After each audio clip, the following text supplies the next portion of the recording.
Hi, you guys. Happy Friday. I definitely wanted to jump in here. Bear with me. I'm a little, my fuse is a little short right now because I'm in a classroom to learn to discern God's voice. He's taking me up. He's leveling me up even more right now. And so I'm in this classroom right now where I don't have all revelation for you. I'll try to give you more. But he's allowing the enemy to really he's using the enemy to sharpen me right now. Okay, meaning he's allowing the enemy to try to mislead me and show me false angel of light moments and maybe confirmations, because the Lord's leveling me up, because I'm obviously here with a ministry and I have a mantle, and so my job is to also teach and strengthen the brethren. So bear with me. I still have the fruit of the spirit of patience for sure. But I hear you, because even in that, when he's leveling you up and you're in these classrooms and you're learning how to hear him better, because remember, the enemy studies the way you hear God. So that's why you do have to be careful. If you're like just learning to hear God on one level and you're never letting him level you up, it's going to be dangerous there. Dangerous in the sense of the enemy's going to learn how to speak to you there. And so then confusion will start coming in and you'll start to be like grabbing everything and not discerning it correctly, because you're like, wait a minute. But that's because the enemy studied the way you always listen to God. It doesn't mean God still can't speak that way. But I will tell you that you need to really be close enough to him to where you're asking him, am I in a classroom? Are you leveling me up? Are you teaching me how to discern better and quicker? Because usually when he's teaching you, he'll kind of take you slow. I'm assuming this is what he did with me. He'll start teaching you how to discern better by going higher in the different ways outside of the box he's going to speak to you. Because if you get too comfortable somewhere, that's not continuing to seek him. He never wants us to be, I know this sounds wild, but the comfort he wants to give us is that we trust him with everything he's doing in our lives. But the comfort as far as like how we feel in the journey, if I'm honest and it's biblical, he don't care about your comfort. I hear you. He cares about your character.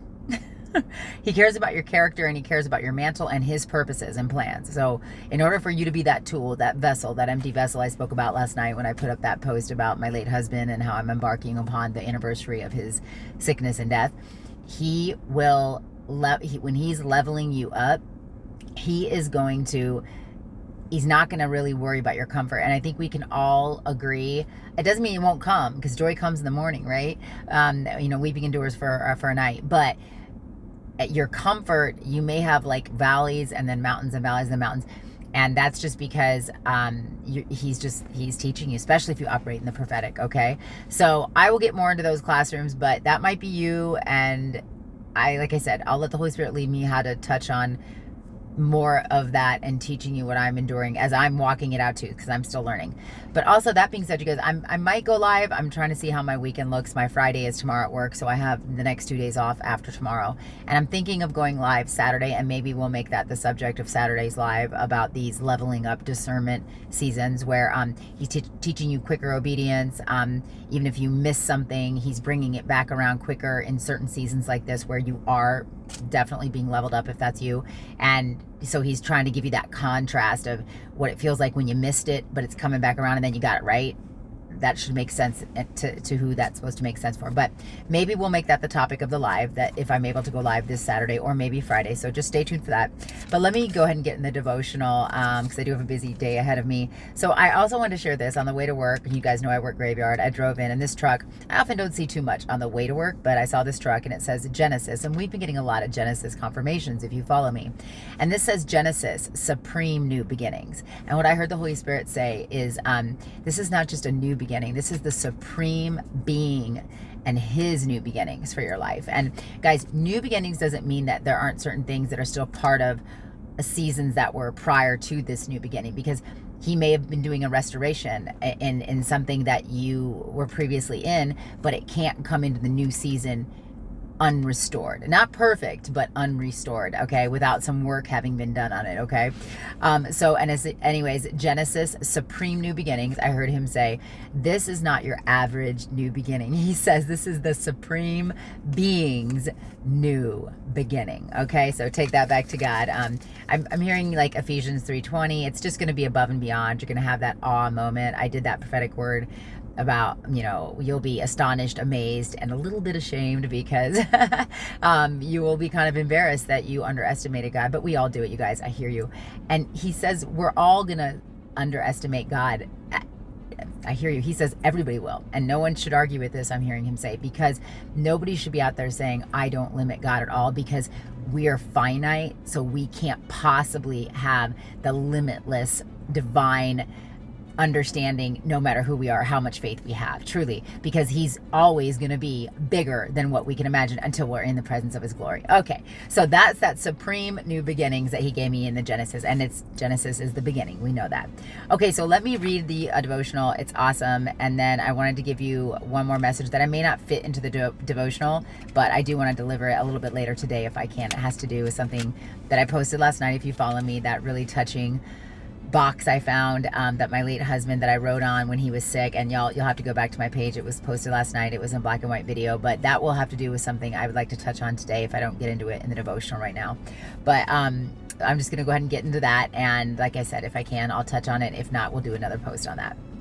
So today is July 3rd, and it says winter is over. And I can definitely tell you, I don't know what it's like where you live, but winter is definitely over where I live. It's hot. It says, yes, you have entered a new season. Wow. Okay. So that aligns. Oh, wow. I hear you.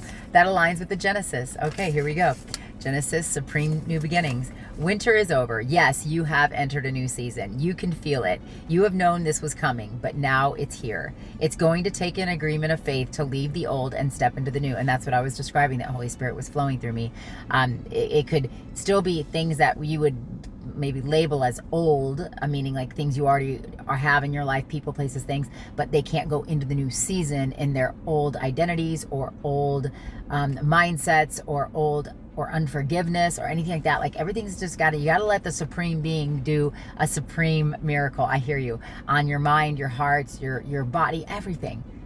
You don't want to bring something, you know, I know they say if it ain't broke, don't fix it, you know, but at the end of the day, we're all broken. And so sometimes God's just saying, let me fix it. Let me bring, so it can be new when you bring it into this new season. Okay.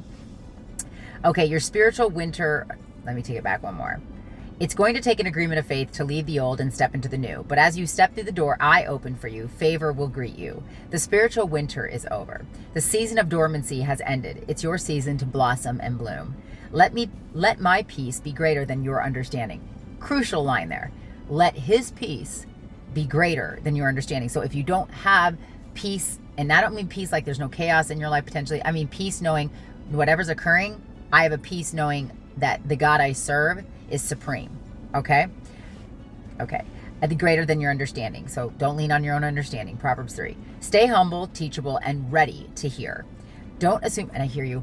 And he just said, see, just like she just did. She heard me. She was ready to hear. These seasons of being leveled up in discernment, that is being so close to the Holy Spirit that you are open to hearing him. I mean, I will tell you, if you are in that season where you're being leveled up, you're going to have to stay very close to the Holy Spirit. If there's something very that you think is about to manifest in what God has spoken to you, you're going to have to be very close to the Holy Spirit to get his instructions, okay? And he's going to be teaching you the contrast between the enemy's lies as an angel of light, because you're leveling up, okay? So just be ready to stay very close to the Holy Spirit. Stay close to me. Place your hand in mine and walk in step with me. In step, so don't get ahead of him, okay? We must remain in sync. You must see with a fresh perspective, yielding what was once comfortable and predictable. What lies ahead may not be exactly as you have anticipated, but it will be filled with occasions to joyfully discover me. So like I said, these classrooms are hard and they hurt sometimes because they're uncomfortable, but you're going to grow closer and there's going to be so much joy in that. Trust me, they're worth it, okay? You do exhale, you come up for air. Cast off the old mindsets and watch the happy expectation for all I'm about to do, okay? And again, that's that supreme being, new beginnings, okay? The season has changed. The bondage of your barren winter has ended. It sure has. It is hot out. And the season of hiding is over and gone.